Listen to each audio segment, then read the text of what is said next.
Welcome everyone, good morning, how are you? Everyone's good, glad to see everyone here, thank you for coming. I appreciate your energy and your love in the room because I could already feel it, so thank you. So it's 2023, we were just talking about that a moment ago. And so I don't know about you guys, but I have a group of friends and we send each other hilarious memes and videos on social media like every day.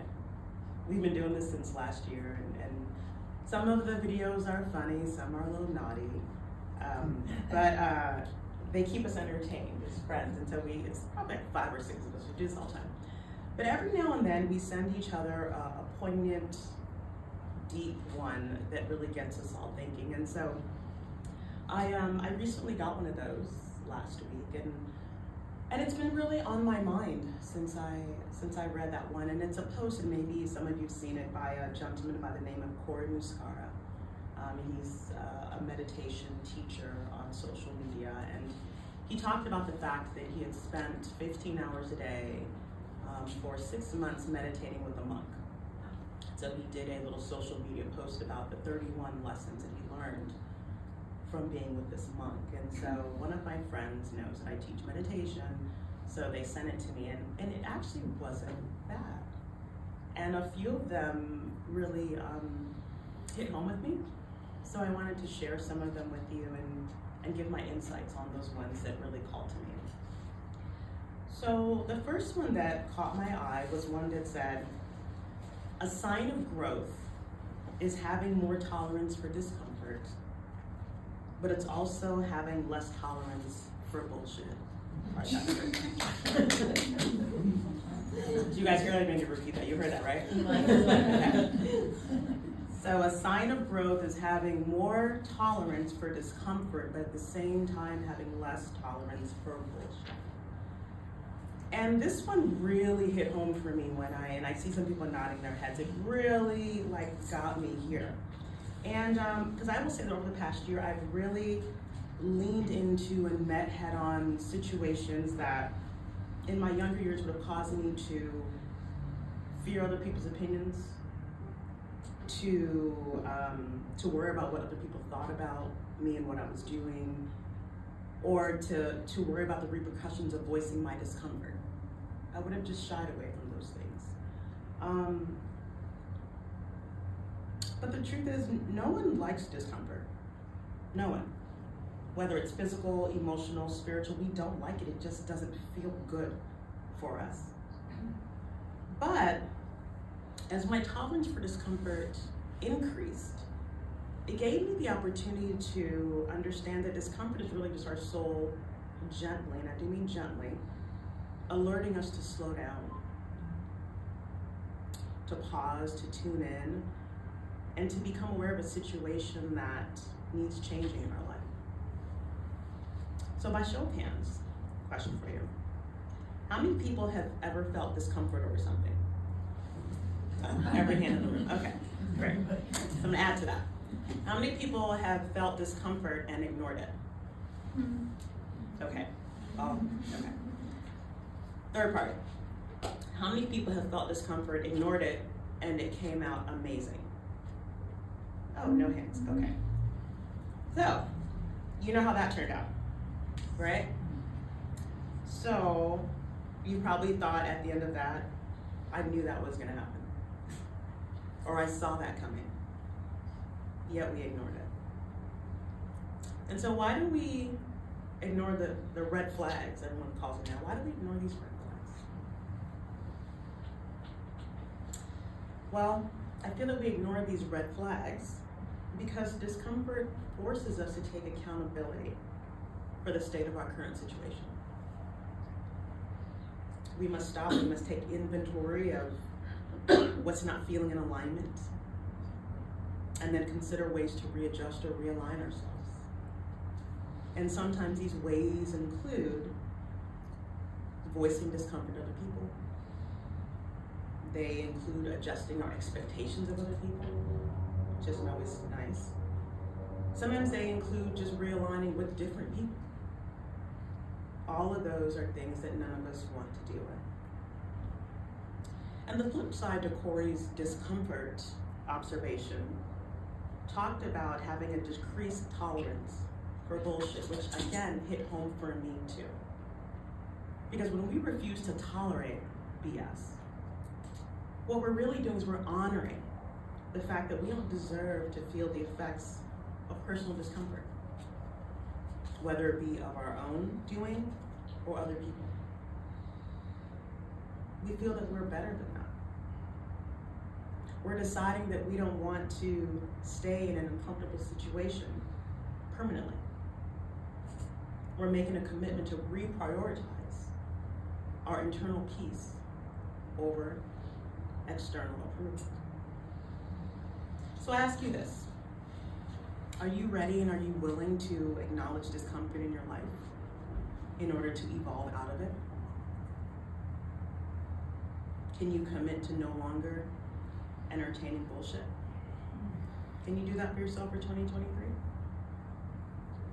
I hope so. Another observation that he talked about that I noticed was this: who you are is not your fault, but it is your responsibility. Who you are is not your fault, but it is your responsibility. In other words, you get to choose if you want to stay as you are. That's your choice.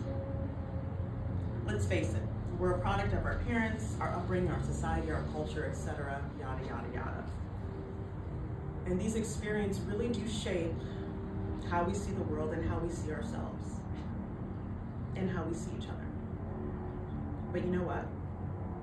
You don't have to use this looking glass to see everything for the rest of your life. You don't. It's our job, and in fact, I think it's our duty as souls who chose to incarnate into this lifetime to peel back and unlearn what we've been taught and relearn truth. When I say truth, I mean with a capital T, truth. And when I say truth, I mean learning that love is a language of God. It's the voice of Source. It's the energy of the Creator. It's the frequency of the universe. Love is, I am that I am. That's love. So, what are some ways that you can take responsibility for who you are so you can come back to being in a state of love? I offer you a few things. Number one, you can acknowledge that you're not perfect and that you have inner work to do. That's step number one. Because as soon as you do, Spirit will answer the call and will meet you at your place of need, always. Second, you need to be open. That's it. Just be open. Because you remember the saying, when the student is ready, the teacher will appear? That's what that means. Because when you are saying that you're ready and you're willing and you're open to healing yourself, Spirit will bring people into your path that will help you. I mean, when I was ready, I did that reading, like Reverend Deborah said, and that psychic said, go to a spiritualist church. I walked in the door, met Reverend Rosary, and the rest is history. I was ready. Spirit brought the people I needed in my life that day, that night. Number three, you must trust. You need to trust the process and trust Spirit. You have to trust. And I will admit that that has been the biggest hurdle for me, the whole trusting thing. I had to learn to trust the unseen. I had to have faith in the unknown. And I had to settle into the peace of being on unstable ground. But once I was able to do that, to be okay with discomfort and fully trusting, which is uncomfortable, I was able to understand that I had the power with me the entire time. That I wasn't a victim of my circumstance. But if I stayed as I was, I would continue to give my soul's power away and thereby really being the victim. The hard truth was that it was my responsibility to take my power back from those who I temporarily entrusted it to for the first part of my journey on earth. So my query to you is this. Is this the year that you take responsibility for who you are? Is it time to own up to the work that you need to do on yourself? Are you willing to be open to the teacher that Spirit has waiting for you? It's wanting to bring into your path. Can you allow yourself to fully surrender and trust the process? I hope so, because learning to take your power back and feeling that, it's amazing. Another lesson that Corey spoke about was this. The biggest life hack is becoming your own best friend. Everything is easier when you do. The biggest life hack is becoming your own best friend. Everything is easier when you do. So what does it mean to be your own best friend? For me, it means being honest with myself, but from a place of love. It means cheering myself up when people or situations have let me down. It means giving myself words of encouragement in the face of doubt. Now, despite knowing what it means to be a best friend to someone, we often fail at this simple task. We engage in negative self-talk. We beat ourselves up over mistakes. We avoid the truth to the point of hurting ourselves. What we forget is that the only person that has been with you and will be with you until the moment you die is you. Not your parents, not your spouse, not your children, not your pets, just you. So why mistreat the one person who isn't going anywhere? The only person that must be with you forever. So it only makes sense to befriend that person. I mean, think about it. How would you feel if your best friend always put you down? Called you names, told you you were fat, called you stupid, made fun of you when you got your feelings hurt, telling you that you deserved it. Basically just being an a-hole. You wouldn't stay friends with that person, would you? You wouldn't want to be around them, you wouldn't want to help them when they needed you. You want nothing to do with them. Then why do you think it's okay to do that to yourself? Since you will be with you forever, why not be with someone that you enjoy? Someone who makes you laugh. Someone who brightens your day. Someone who encourages you to be your best self. Life is easier when you have a supportive partner in your corner, so why not let that partner be you? Another one of Corey's lessons. There is no set of conditions that leads to lasting happiness. Lasting happiness does not come from conditions, but from learning to flow with conditions. I'll say that again. There is no set of conditions that leads to lasting happiness. Lasting happiness does not come from conditions, but learning to flow with conditions. So for this one, I thought, everyone wants to be happy in life. All of us. No matter your color, your gender, your culture, no matter what, everyone around the world, every animal, every living thing, every organism wants to be happy. But because of this desire, we as humans tend to fill our lives with material things, clothes, cars, food, whatever it is, hoping that something in that list will fill the void of happiness. Or we set goals and milestones for ourselves that we think will equate to happiness.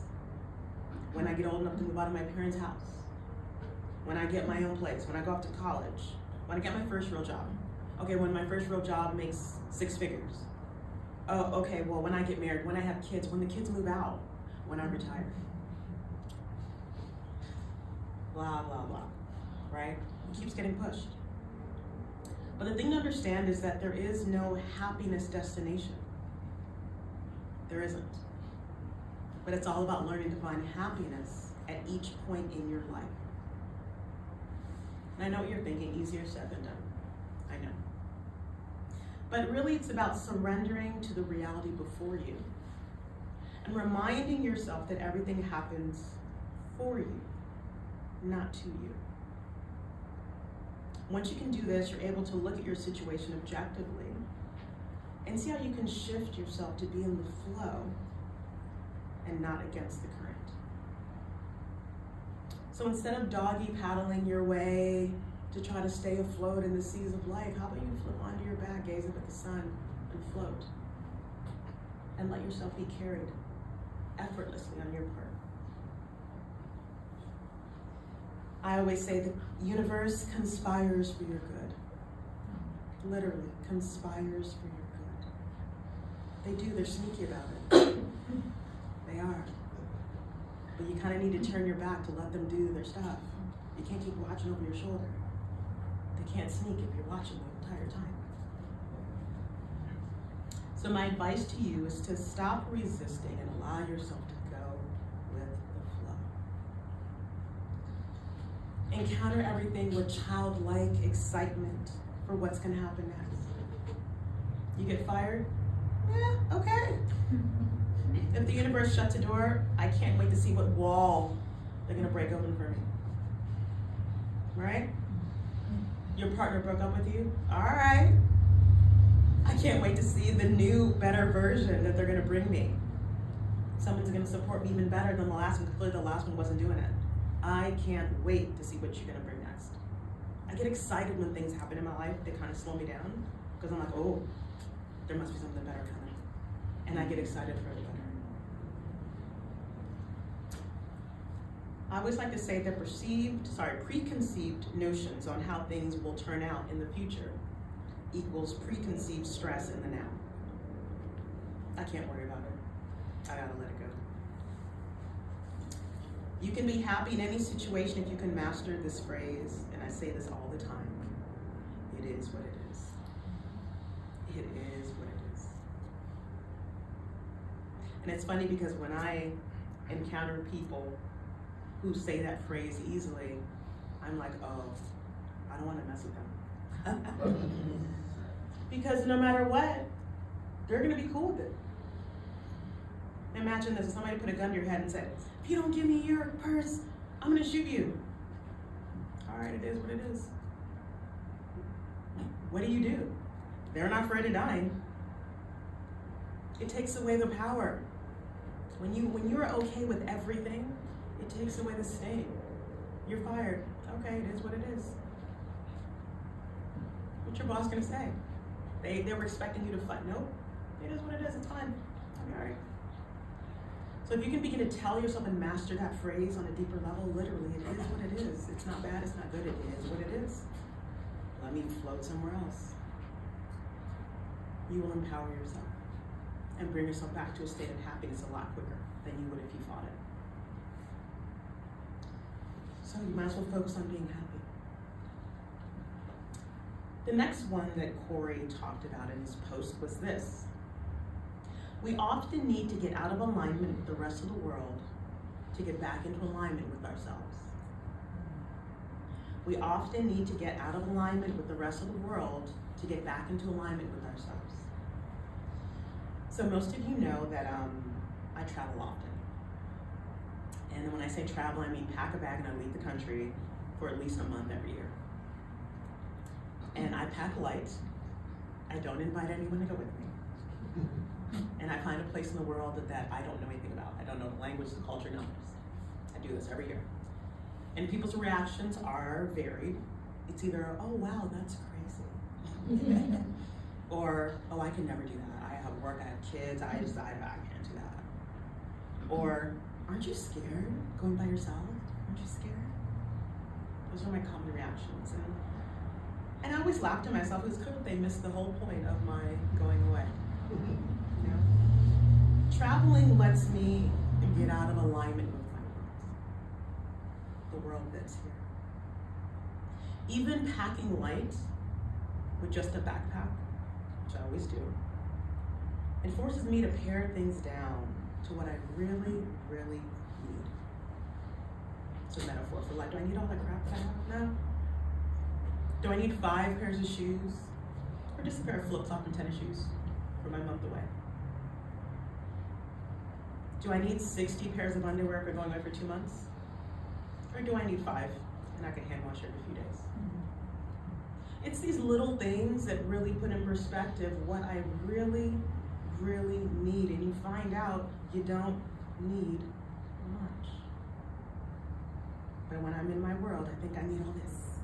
When I go away, I didn't need a tenth of it. Also, going by myself gives me the space I need to get back into alignment with myself. There are no distractions, just me, no one to talk to, just me.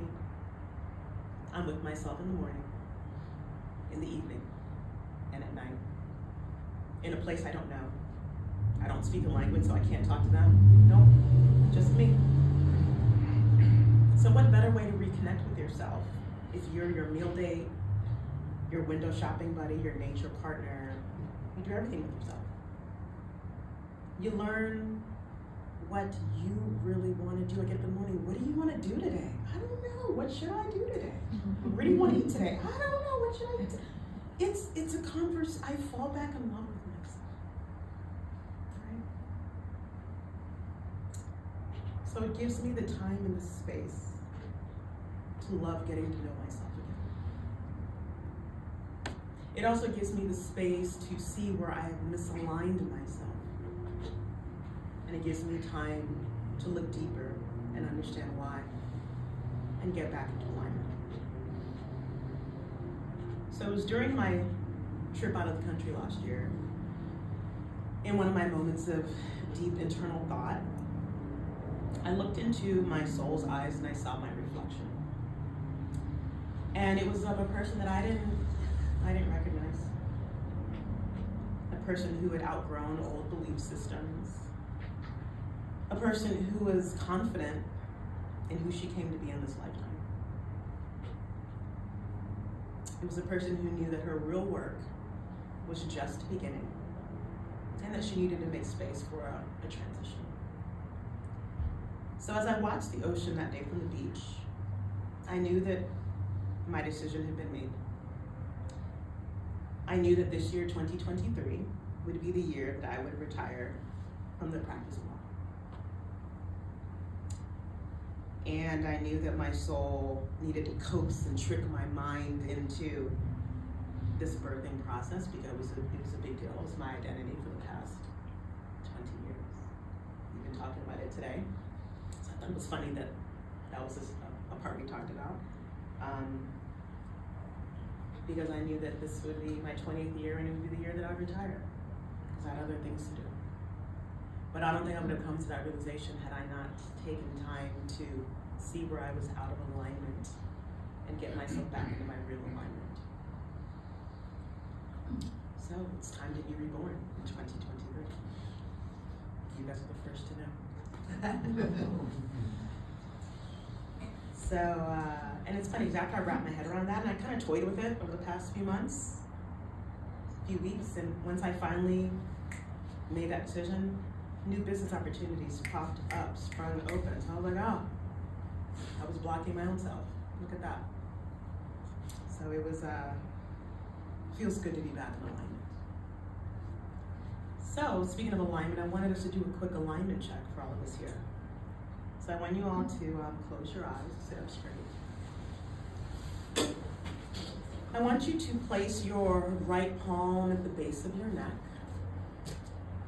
and place your left palm over your heart, almost to where your palms are on top of each other. I want you to close your eyes and just take a nice deep breath in and a slow breath out. I want you to ask yourself this question. Am I in alignment with my truth in this lifetime? Am I in alignment with my truth in this lifetime? And just feel for the response. Notice how your throat feels.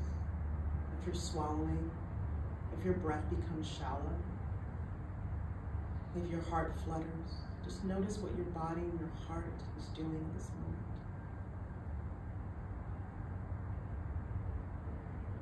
Let's take one more deep breath in, feel the answer, and slowly breathe out, and gently open up your eyes.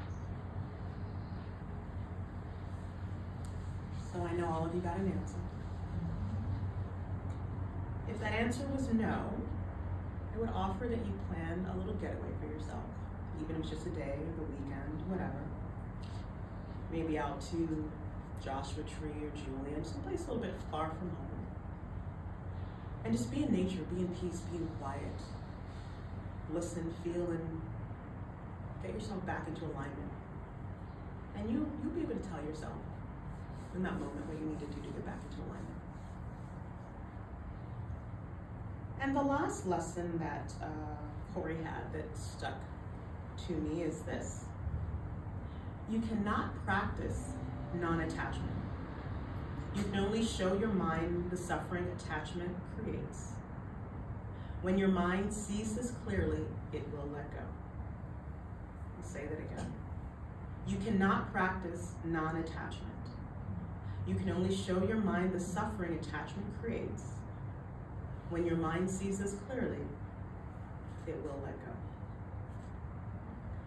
And I thought this was the best one. As a meditation and mindfulness teacher, the issue of non-attachment comes up a lot with my clients. And people think that you meditate to reach a point of non-attachment. But for me, meditation is about quieting your mind enough to become aware of your attachments and the effects that they have on your life. Because see, our mind seeks to keep us safe in this life by attaching experiences to emotions so that when we re-encounter an experience, we know how to feel, and in turn, know how to act to protect ourselves. So by meditating and tuning in and getting back into alignment with yourself, you allow your mind to detach the emotions from experiences. And you allow yourself to see that experience as a standalone experience, observing it objectively for what it is at that particular point in time. Now, this simple act allows you to see past any and all illusions that surrounded that experience in the past. And once your mind can clearly see, it realizes that it can let go and that its reality is not affected. And you're back to a place of safety, which is all that your mind wanted to begin with. When we feel safe, we relax, we open up, we expand, we create space. And in that sacred space, we feel free enough to let go, to be non-attached. So in this moment of non-attachment, we can free ourselves to choose another path, something new, something without suffering, something that leads to happiness. And I remember a pastor preaching a sermon when I was young. I think I was in college at the time. And he talked about that we hold on so tightly to what we think we need or what we think is valuable, or what we thought was valuable at the time. We grip it. Meanwhile, God has this abundant, amazing gift for us. But we can't let go enough to take what God has, because the last time we gripped this, it was something valuable. But is it still valuable? We haven't even opened up our hand to it. We hold on to it. And that visual always stuck in my mind, that I'm like this, my hand's like this, I can't get what God wants for me, what the universe has for me. All this stuff I can't. So if we just learn to loosen the grip. So the next time you sit down to meditate, I hope you can allow yourself to experience a moment of clarity, and that clarity allows you to loosen your grip a little bit, let go, non-attach, and free yourself to open and receive what the universe has for you right now. So as I finished Corey's lessons, I decided to add one of my own to the list. And it was this: become the peace you seek. Become the peace you seek. And when this came to me, of course, I Googled to see who I could attribute it to, because, I want to make sure I attribute everything. And nothing came up. All I saw was be the peace you speak, but nothing about becoming the peace you speak. So I'm attributing this to myself, if you want to quote me. Become the peace that you seek. And I thought it was interesting that my mind wanted to use the word become and not be. But as I thought more about it, I realized why. Become is the act of steps leading to a desired outcome. Be is a state. Become encompasses all the actions that precede the finality of just being. Become means putting into practice things that creates peace for you, whether it be meditation, travel, art, nature, movement, music, whatever. Become means actively removing things and people that disturb your peace or destroy your peace. Become means regularly and rigorously defending your peace of mind at all times and all costs by establishing boundaries that honor the work you put into dismantling the old versions of yourself that clung to comfortable states of fear or anger. Become means being okay with enjoying your peace in the midst of other people not enjoying theirs. I'll say that again. Become means being okay with enjoying your peace of mind in the midst of other people not enjoying theirs. We humans expect things to just happen with a poof. But spiritual evolution takes work, it takes time. It takes becoming before you can just be. So my question to you, my final question is, who are you becoming in 2023? Are you ready to take steps to be a newer, better version of yourself? Or are you comfortable in your own skin? Your old own skin. So the 31 lessons that Corey Muscara shared gave me plenty of food for thought. And I hope that his lessons and my insight on his lessons gave you food for thought, and more importantly, energy for action. So may this year be a wonderful start to a wonderful and magical awakening for each of you. Thank you.